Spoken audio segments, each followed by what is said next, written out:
This morning's class is on the subject of how can you find your spiritual teacher. Tématem této dopolední lekce je, jak můžete najít svého duchovního učitele. And an ironic answer to that question is, A ironická odpověď na tuto otázku je, you don't really need to waste your time looking for him. Opravdu nemusíte plýtvat svým časem tím, že ho budete hledat. Because he's going to find you. Protože on si najde vás. That's his responsibility. To je jeho zodpovědnost. And we are so proud in thinking that we have to, what should I say, that we have to worry about that. A my v našich myšlenkách máme tu pýchu, že si myslíme, že se s tím musíme dělat starosti. And that we have to make this important decision. A že musíme učinit toto důležité rozhodnutí. But that decision we made a long time ago. Ale toto rozhodnutí už jsme učinili před dávnými časy. And it wasn't even our decision at that time. A ani tenkrát to nebylo naše rozhodnutí. Because that's a cosmic decision that was made by God. Protože to je vesmírné rozhodnutí, které učinil Bůh. But let's take a rational look at this subject. Ale podívejme se na to téma racionálním pohledem. All of us know by our own experience how important it is to have guides in our life. Všichni z vlastní zkušenosti víme, jak důležité je mít v životě průvodce. Our first guides for life are our parents. Našimi prvními průvodci v životě jsou rodiče. And how could we learn things if our parents weren't there to help us? A jak bychom se mohli naučit věci, kdyby tam rodiče nebyli a nepomáhali nám?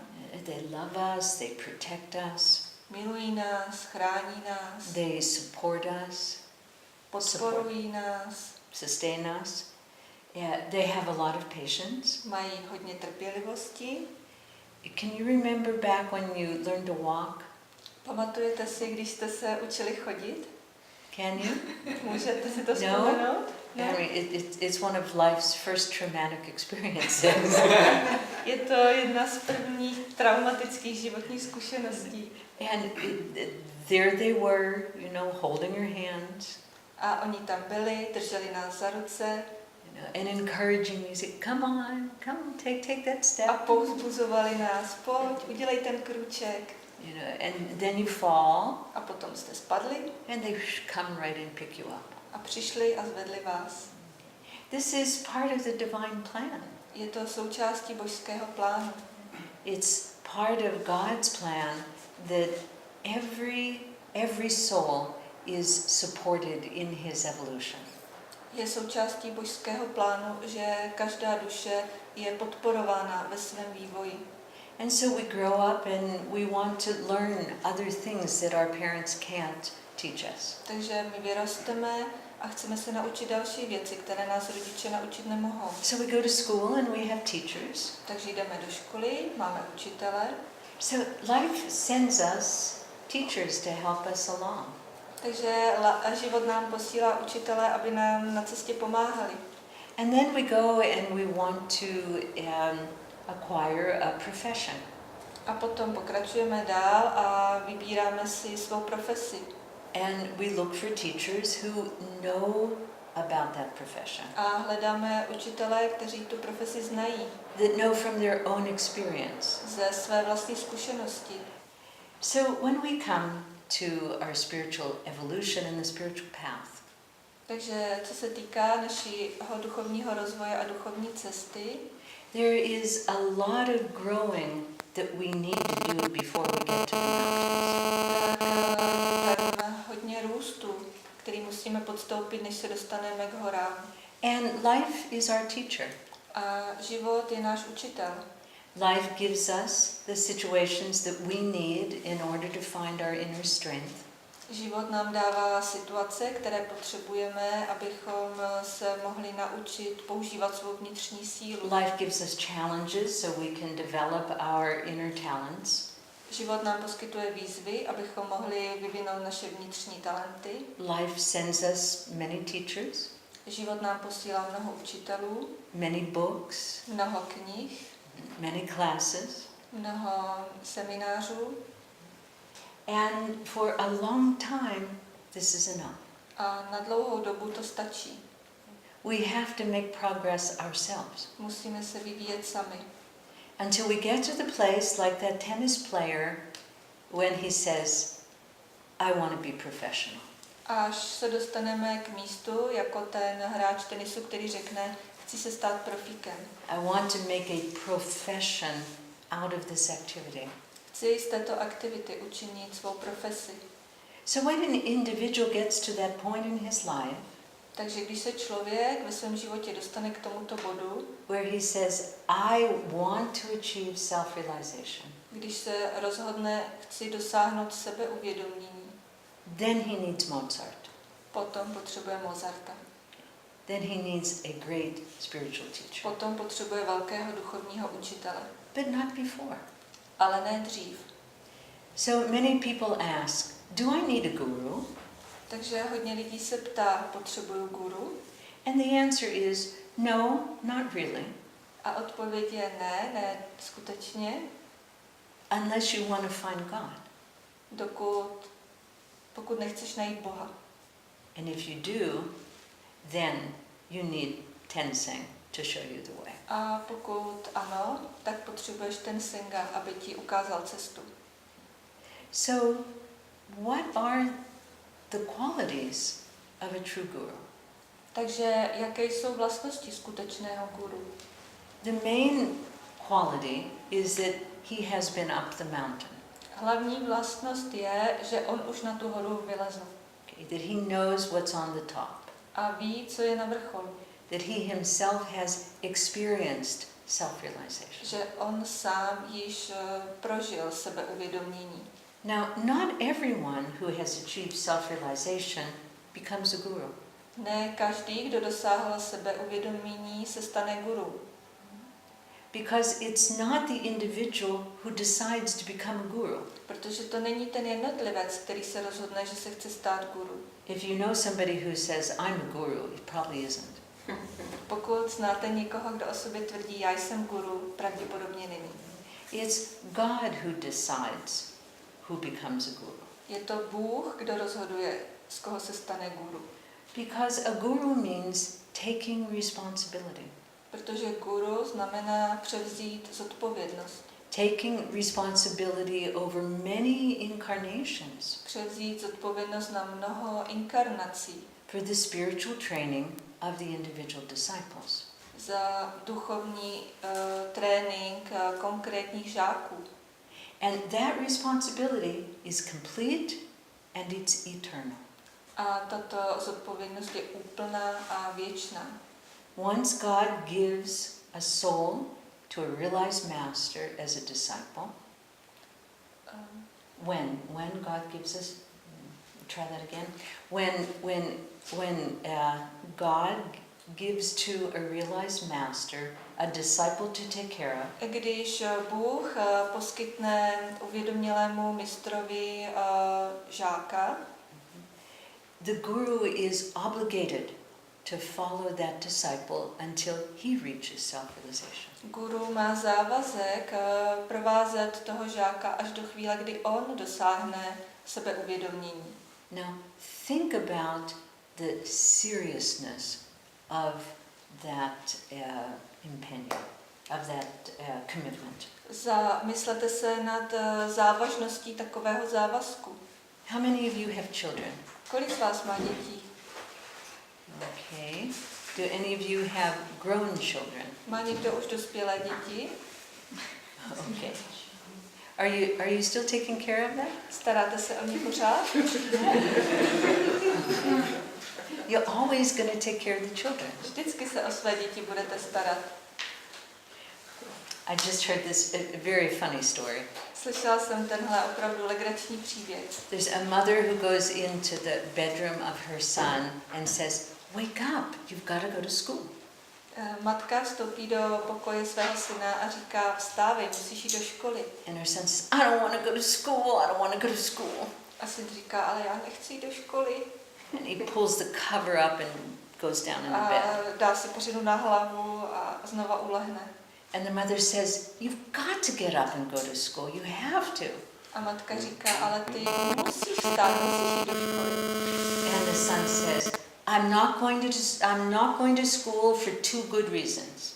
A ten syn říká, já nejdu do školy ze 2 dobrých důvodů. Okay.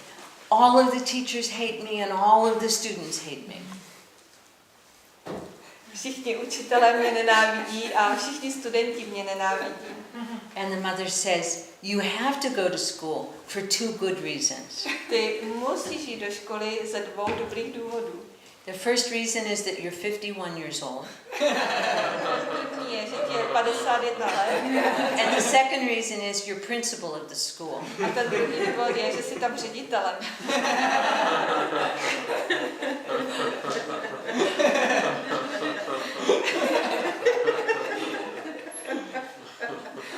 So, when we have children, we need to take care of them. Takže když máme děti, musíme se o ně starat. Okay? No matter how big they get. Bez ohledu na to, jak už jsou velké. And this is the same with the guru. A to platí taky pro guru. Except there's no time limit on it for the guru. Akorát, že pro gurua to není žádný časový limit. Because his commitment to his disciples is truly eternal until they climb that mountain. Protože jeho závazek k jeho žákům je skutečně věčný až do chvíle, kdy oni vyšplhají na tu horu. So we can understand that a guru really doesn't want to have a lot of disciples. Takže můžeme porozumět tomu, že guru vlastně nemusí mít hodně žáků. Because of the depth of the commitment. Kvůli hloubce toho závazku. He will take those who are his. On si vezme ty, kteří jsou jeho. I don't know if you're familiar with the Bible and the life of Jesus. Nevím, jestli jste dobře seznámení s Biblií a s životem Ježíše. When Jesus was at the Last Supper with his disciples, Když měl Ježíš poslední večeři se svými žáky, he said to them, "You did not choose me, I have chosen you." řekl jim, vy jste si nevybrali mě, já jsem si vybral vás. Okay. God gave you to me to take care of. Bůh vás dal mě, abych se o vás postaral. And that's the divine law. That's the way it works. A tohle je božský zákon, to je způsob, jakým to funguje. Now, how does God decide which guru gets which disciples? Jak se Bůh rozhoduje, který guru dostane které žáky? I'm not sure about that, Tím si nejsem jistá, but I have some thoughts. ale mám nějakou představu. All of us have had relationships with hundreds of thousands of people throughout our incarnations. Všichni z nás měli nějaké vztahy se stovkami tisíc lidí skrze naše různé inkarnace. Yogananda says we've been in all kinds of relationships with so many people.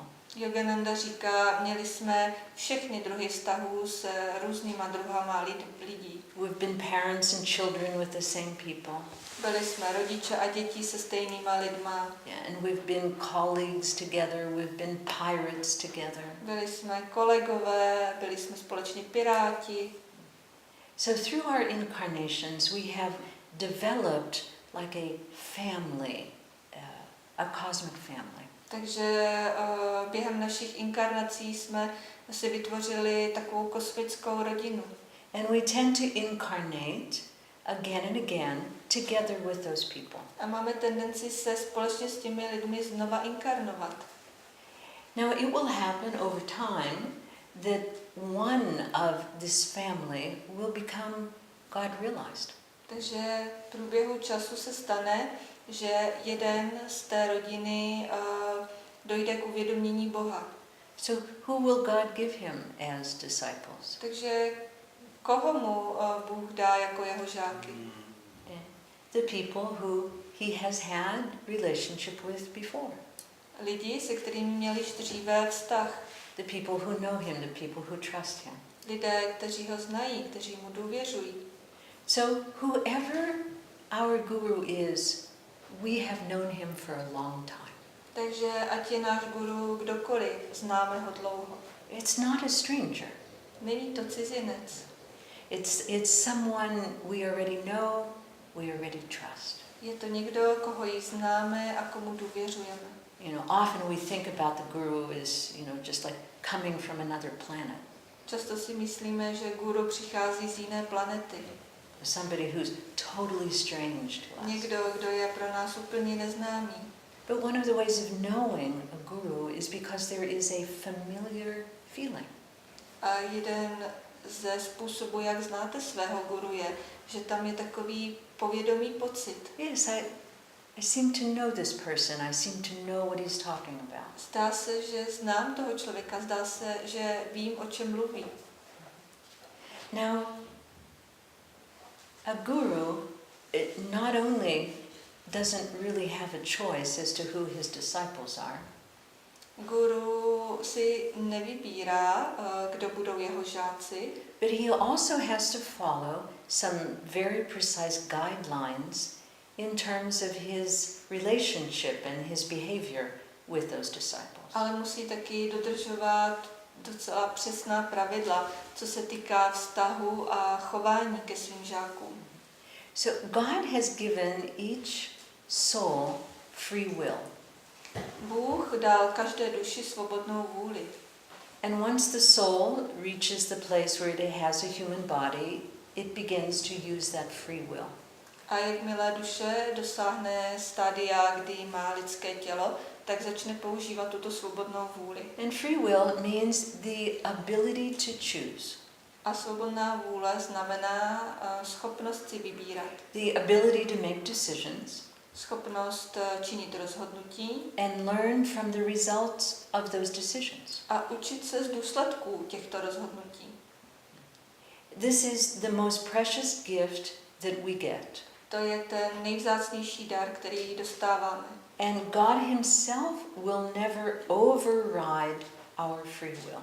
A Bůh sám nikdy nepřepíše naši svobodnou vůli. If we do something and it's foolish, God's not going to stop us. Pokud chceme udělat něco a je to hloupé, Bůh nás nezastaví. Because we need to do it and learn from the results. Protože my to musíme udělat a učit se z důsledků. Free will is a very precious gift. Svobodná vůle je velmi vzácný dar. So the guru, when he sees a disciple going in a wrong direction, is not going to get in there and say, stop. Když guru vidí svého žáka, který jde špatným směrem, tak tam nevstoupí a neřekne, zastav se. But he probably will give some hints. Ale pravděpodobně mu dá takový, jako trkne ho. Maybe send someone, maybe you discover a book. Možná někoho pošle, možná najdete nějakou zajímavou knihu. He's going to do his best to put things in your environment that will help you. Udělá, co bude moct, aby vložil věci ve vašem okolí, aby vám pomohl. But he's not going to say, don't do that. Ale neřekne vám, nedělej to. And he won't stop you from doing that. Nezastaví vás. I remember one time I was visiting Swami Kriyananda and he seemed kind of sad. Pamatuji si, jednou jsem navštívila Svámího Kriyanandu a on vypadal smutně. And somebody said to him, what's wrong, Swami? Why are you in this mood today? A někdo mu řekl, co je s tebou, Svámi, proč máš tak špatnou náladu? And he said, I'm concerned about so-and-so, this member of the community. A dělám si starosti s tím a s tím, s nějakým členem komunity. He's about to make a big mistake in his life. Chystá se ve svém životě udělat velkou chybu. And so we said, well, should we call him and come here so you can talk to him? A říkali jsme, tak máme ho zavolat a máme ho přivést sem, aby si s ním mohl mluvit. And he was really sad. He said, no, you can't do that. A on byl opravdu smutný a řekl, ne, to nemůžete udělat. We said, but why not? You can help him. A my jsme říkali, proč ne, můžeš mu pomoct. And he said, he hasn't asked me. A on řekl, on mě o to nepožádal. didn't ask for my help. Nepožádal o mou pomoc. Can't help if the door isn't open. Nemůžu mu pomoct, když ty dveře nejsou otevřené. So in a little while we'll talk about what it means to be a good disciple. Takže za chvilku budu mluvit o tom, co to znamená být dobrým žákem. But let's continue to talk for a while about what it means to be a good guru. Ale ještě chviličku si povídejme o tom, co to znamená být dobrý guru. Just like a teacher, a guru teaches us what we need to learn. Stejně jako učitel nás i guru učí, co se potřebujeme naučit. If we were mountain climbing, the guru would teach us what kind of tools we need. Kdyby jsme šplhali na hory, guru by nás naučil, jaké nástroje máme používat. You know, what kind of shoes to wear, what kind of pick to take. Jaké si vybrat boty, jaké si vybrat kladívko. If you're going on this mountain, you need a certain kind of rope. Když jdete na tuhle horu, potřebujete tohle konkrétní lano. And you need certain kind of information. A potřebujete určitý druh informací. You know, the best clothes to wear are these. A jaké je nejlepší oblečení, které si vzít na sebe. So a guru gives to us what we need in order to do what we want to do. Guru nám dává, co potřebujeme, abychom mohli udělat to, co chceme udělat. So if we want to find God, there are certain things that we need to know. Pokud chceme najít Boha, jsou tady určité věci, které potřebujeme vědět. Certain tools that we need to have. Určité nástroje, které potřebujeme mít. So the guru teaches us. Takže nás guru učí. He gives us certain techniques, certain disciplines. Dá nám určitou techniku, určitou disciplínu. But he doesn't insist that we use them. Ale netrvá na tom, že je budeme používat. And he says, here they are. It's like, here's dinner. Řekne, tady jsou, je to jako, tady máš večeři. And it's your choice whether you're going to eat the dinner. A ty se rozhodni, jestli tu večeři sníš.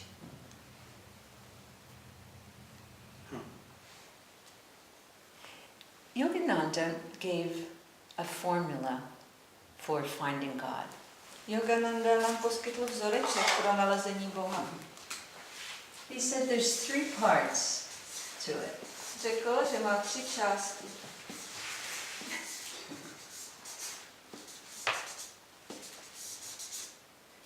$25, $25, and $50. 25, 25 a 50. 25% of our pathway to self-realization is our own effort. 25% na naší cestě k sebeuvědomění je naše vlastní úsilí. It's our work, it's what we do. Je to naše práce, je to to, co děláme. Nobody's going to carry us up the mountain. Nikdo nás na tu horu nevynese. And nobody's going to give us, the clothes we need to wear. We need to do that work. Nikdo nám nedá oblečení, které potřebujeme mít na sobě. My to musíme udělat sami. The next 25% is the help of the guru. Těch dalších 25% je pomoc guru, Who shows us what efforts bring results. který nám ukáže, které úsilí nám přinese výsledky. If we wanted to climb a mountain, we could make many different kinds of attempts. Když chceme vylézt nahoru, můžeme udělat různé druhy to, co se pokusíme udělat. We could say, I'm going to run up the mountain. Můžeme říct, chci vyběhnout nahoru. Or I'm going to go around the other side. A nebo obejdu horu a půjdu z druhé strany. Or I'm going to go with this group of people. A nebo půjdu s touto skupinou lidí. So just making any effort doesn't necessarily get us very far up the mountain. Takže jakékoliv úsilí nemusí znamenat, že nás dostane vysoko nahoru. The guru shows us which paths lead up the mountain. Guru nám ukáže, které cesty vedou nahoru. He shows us which ones to avoid, Kterým z nich se máme vyhýbat which ones to follow, a které z nich následovat. and he gives us what we need. A dá nám to, co potřebujeme.